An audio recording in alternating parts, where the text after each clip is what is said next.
imuba tirewedu dakara nashino mutirere munamo tirewe monari unamari imuba tirewedu dakara nashino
Allow me to invite the President to introduce our Lord Bishop.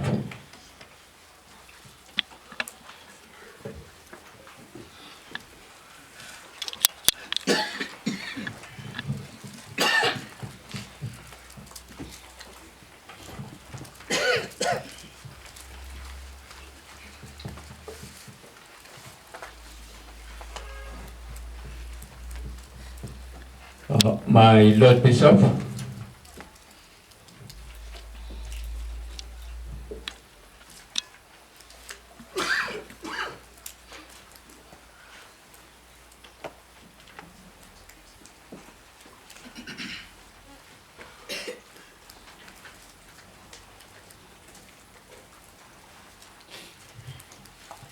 Ladies and gentlemen, before I focus on our new guests, we also have amongst us the SI for Makoni. You understand where you are? You're welcome, sir. My Lord Bishop, it is my pleasure representing all the Anglican schools in Zimbabwe who have sent in their heads and deputy heads, their principals, their rectors in charge,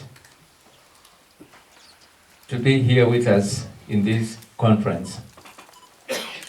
And our guest of honor, the team from Harare. We're meant to have the permanent secretary with us, but we do have the chief director seated next to you, and we have communications director, Mr. Ndoro, Mr.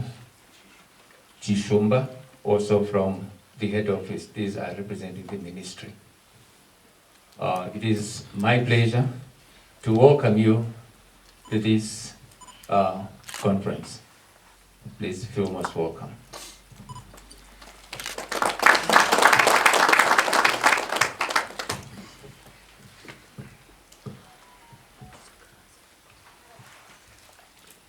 Thank you, Chairperson. We won't give you time to breathe, Lord Bishop. Allow me to invite you to officially open this conference.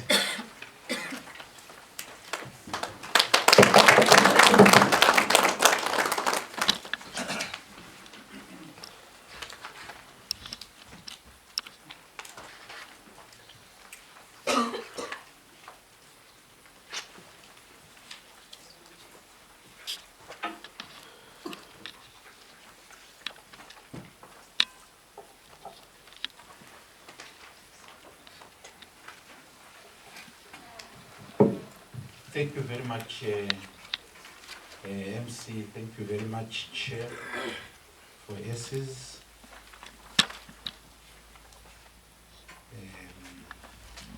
I'm not very good on protocol, but allow me to acknowledge the presence of Mrs. Kaira, the Chief Director for the Ministry of Primary and Secondary Education, representing the Permanent Secretary, and recognize also the directors from the head office, provincial education directors, GSI, officials from the ministry, and also acknowledging the principals and chaplains and heads, deputy heads, and all present today.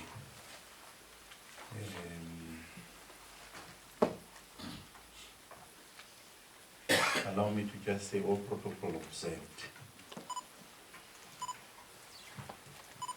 I rise here to do two things.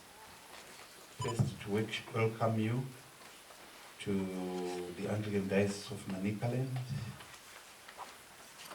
which is special to the Anglican community in Zimbabwe, because the first Anglican missionary arrived here in 1891.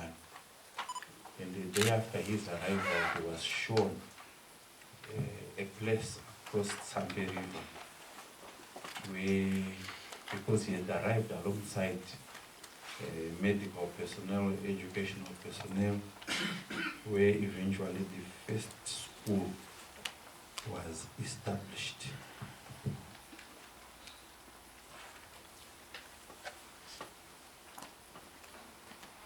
Upon arrival, like I said, he brought with him catechists, teachers, carpenters, nurses, and many other experts. So he was very intentional about his understanding of the mission of the church, which I think some of us have already abandoned, because we cannot afford to have a church that does church only. As long as we are on this earth, empowerment of communities must be key. Therefore, it is no surprise that the church established schools, clinics, and hospitals as part of its calling and mandate. So, in the eyes of the church and the mission of the church, church, school, hospital are just one mission.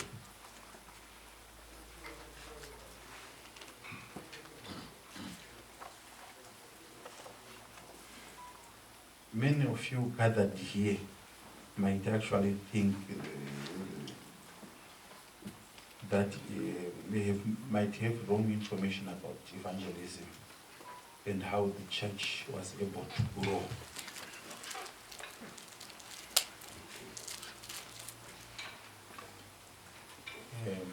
If I am to take a census, I can assure you that 75% of people here present, at least both headmasters, priests, and whatever, 75% will come from Manicaland. And it's no accident.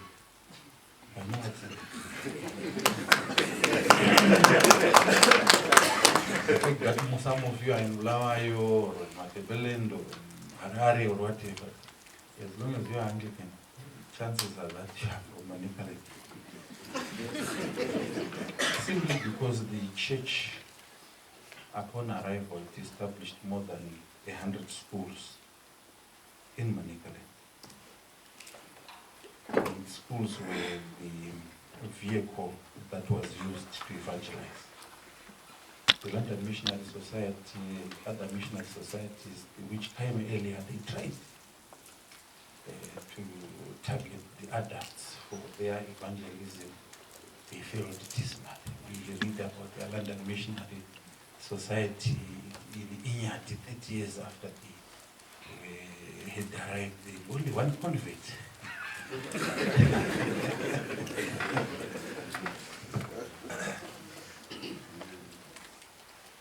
And back then, every head and every deputy were practicing evangelists responsible for founding of schools and churches.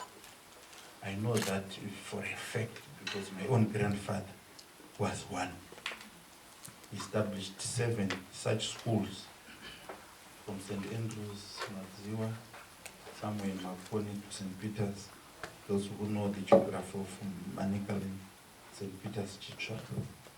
That was the school number 7. Of those 7, 6 are still surviving. I hear the other school, the community was hostile and could not accept a school.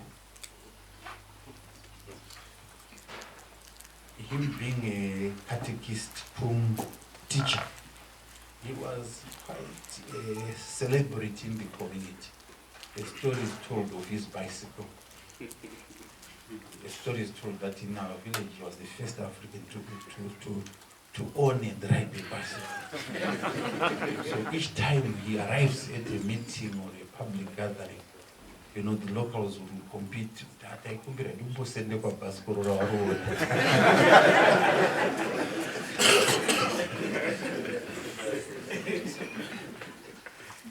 One of our priests, who is a former teacher as well, Kingston Yazid, he says as part of his training, they used to do a course known as pastoralia. A course called pastoralia was part of their teacher training.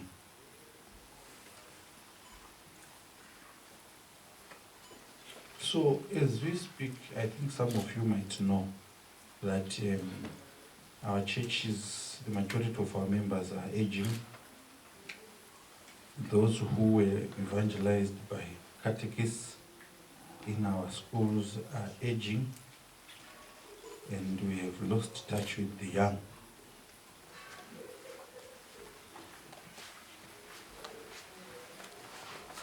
Because some of you, our heads, and even some of our chaplains and priests here present, do not realize that the church grew in leaps and bounds, not because of the ministry of the clergy, but because of the ministry of teachers. A story is told of how missionaries will be invited much later just to baptize converts. Not that missionaries went door to door looking for for members.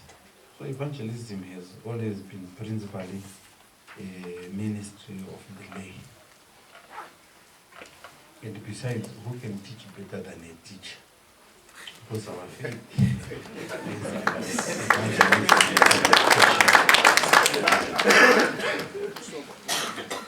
The last time I realized that our teachers are serious is when they were given a target to teach were not to memorize the national pledge.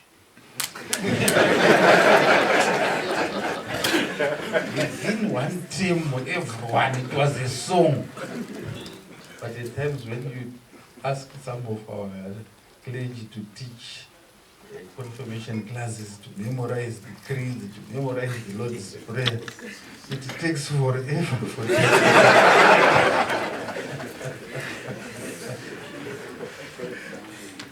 So finally, I'd like to also remind all of you gathered here that the school of old was a community development center. Development in the communities happened around the school. The school was not just there to give people, academic, because most of our schools, you leave the school, you are already a carpenter, you leave the school, you are already a teacher, you leave the school, you are already a tailor, you leave the school, you are already somebody. So if you wanted to progress in life, you were supposed to go to school. And I think we need to revive that by ensuring that our schools also vocationalize. There are certain skills that do not require polytechnics and universities as we know them today. Certain skills are very basic. I was taught welding when I was in grade 5. Of course, I delayed because of the war. I lost 2 years of my education during the war. But by whatever, it means I was supposed to be in grade 7 when I was in grade 5. But nevertheless, I went to a workshop and I was told how to use the welding machine. That after I failed my English at O level, and later over, tangotera mutaro wangu workshop. Autongoti ngoma ndiyo ndiyo.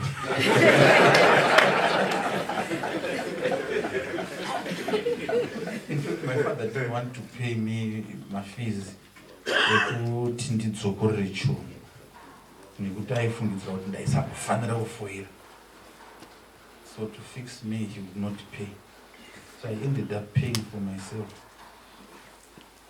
So what is stopping us empowering our own communities, empowering our learners, empowering them with skills?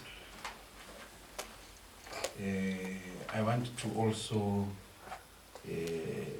make delegates aware that today we are gathered here in Nyanga, which is arguably the most beautiful part of Zimbabwe, the most scenic part of Manicaland. Make sure that before you leave, you must visit Mutarazi Falls. Its sky rides. You must also visit Nyangani Mountains, which is the highest point in Manicaland. Mutarazi Falls, by the way, is the highest waterfall in Africa. You must also visit Nyangombe Falls and also visit the Nyanga National Park as well as the trout fish farm. If you don't visit these, don't tell people Tindaganda or Nyanga.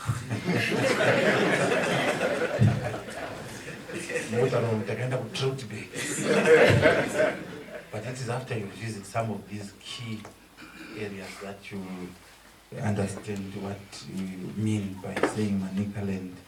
Nyanga in particular is the most beautiful part of Manicaland and the most scenic. With these words, I welcome you all and wishing you a happy stay, an opportunity to share, and an opportunity to learn. I thank you.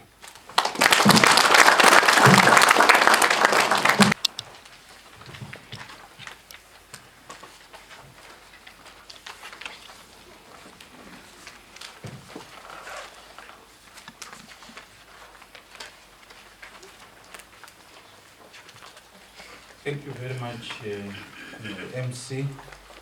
I will not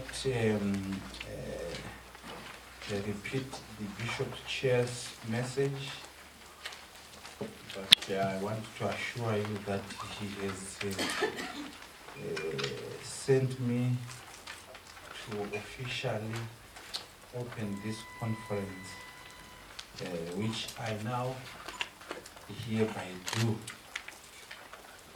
This National Conference for Anglican Schools in Zimbabwe, whose theme is innovation, entrepreneurship in education, and winning ways for the future. With these words, I declare this conference officially open.